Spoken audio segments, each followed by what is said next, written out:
I know it's a new city, one built in the last year. Correct. Just a year ago, this area was part of the schism between the two nations. The city's construction marked the first collaborative effort between the two. It heralded their shared future. You could say that Marksburg is the beginning of a new era of international relations. What are you talking about? This takes me back to when I was a student. All the way back to when, precisely? A few weeks ago?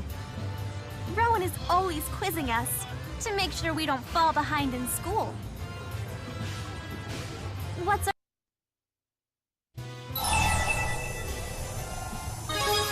I guess I can understand their feelings. Don't tell me you agree with them, Luger. Olympias must be more desperate for resources than I had thought. I wonder how she will handle this. In that case... So what exactly did you mean by it? I was trying to tell her that I hold a similar philosophy.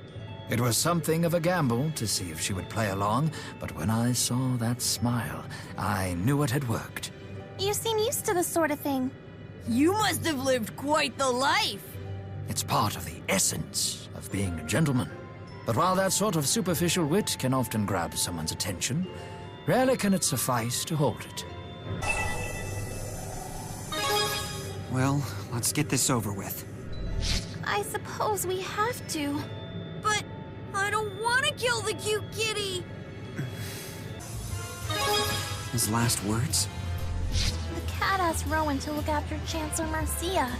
He was referring to the Marcia of the fractured dimension, of course. Still, it is quite...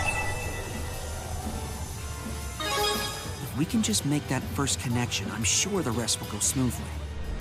If there's one thing that we old fogies excel at, it's talking. Until Marksburg can fulfill every facet of its purpose as a bridge between the two realms, this old fogey will still have work to do. How about a sushi bowl in which everything's pink? Everything's pink? A pink sushi bowl? Oh, I get it. Make the rice with plum vinegar, top it with shrimp, salmon, garnish with pink ginger. That sounds so cute! I want one! Hurry up and get cooking! Ooh, looks like a hit with the young female demographic. What if we made it even pinker, like with watermelon chunks? And strawberry mousse! Let's remember this is a sushi bowl. Don't get crazy with the sweet stuff. It's about cuteness, not flavor. Down with your anti-pinkist agenda! The young female demographic is proving to be a tad challenging. Let's head back to the drawing board. You said you wanted to speak with me? Yes, you and one other person. Rowan brought me a... None of your business. Actually, it is. Anyone who knew the truth of our current situation would ask you the same thing. How exactly? Yeah, maybe you should. If I were truly not taking this seriously, I would be sitting atop my throne in Canbalar, pursuing short-term benefits for Riza Maxia. I would be viewing incoming information about Olympias through a lens of suspicion and ignorance. I see. And that's why you're living out some fantasy life in enemy territory? The Lord of Spirits braved any and all deadly lands without fear. Could a king of men dare to do any less? His Highness really is... What's Prime Mila's hair like? How can I explain it? Locks of hair sort of pop out of the left side of her head. That's like how a child would describe it. You sure are ignorant about these things. The topic does not come up often in my political and military planning meetings. She probably has Sylph style it for her. I used to do that too, but maintaining it was such a hassle. Although when I swung it around quickly, I could distract a foe between attacks. So that's what it was for. I know what you mean. If my hair isn't parted straight down the middle, it drives me crazy. But it's such a pain trying to get it to stay that way. Elle, do you do your own hair? No, my daddy used to do it for me. And now? now I have Luger do it. Then isn't he the one who should be complaining about it? Well, it's a pain to have to hold still for so long. Bodyguards? They sound more like henchmen than friends. I suppose that's true. Luger, come on! That was cold, and that's coming from me. You're still young, Your Highness. I'm sure you'll make friends one day. You seem like a pretty good guy to me. Maybe I could be your friend if you want. That's very generous of you. Think nothing of it. Whoa.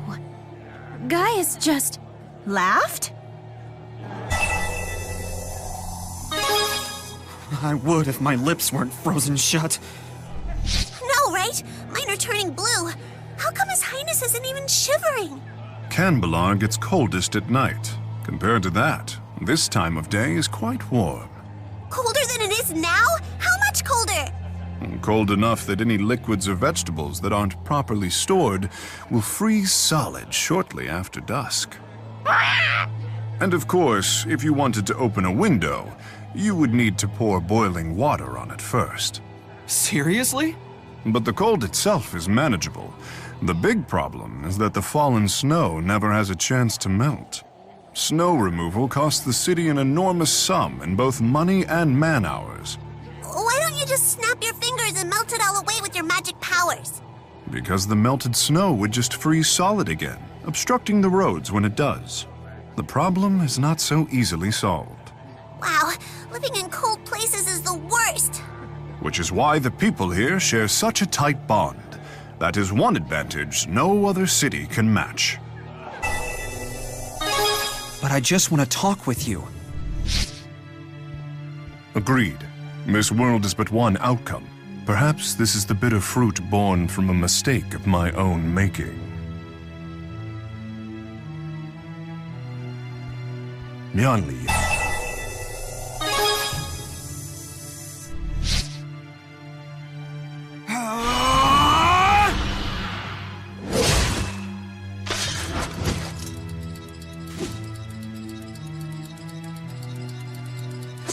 Well done.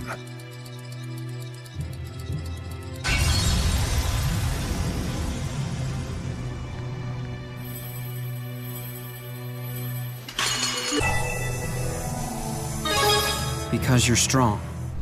Because I'm strong, huh? Whatever strength I had was derived from those who supported me. Those like the Chimeriad, among others. They made the isolation bearable. I couldn't just take my leave of them. Mark my words, Luger. There's a lesson for you in this. Destroying worlds requires a sense of detachment when the... You okay with that? Guess I gotta be. He's not the easiest guy to read, but I know there's a lot going on in that head of his. If I put in the time and effort, I know I'll figure out what makes Gaius tick eventually. Kinda the same with you. But don't worry, I'm not gonna write some trashy tell-all, you know.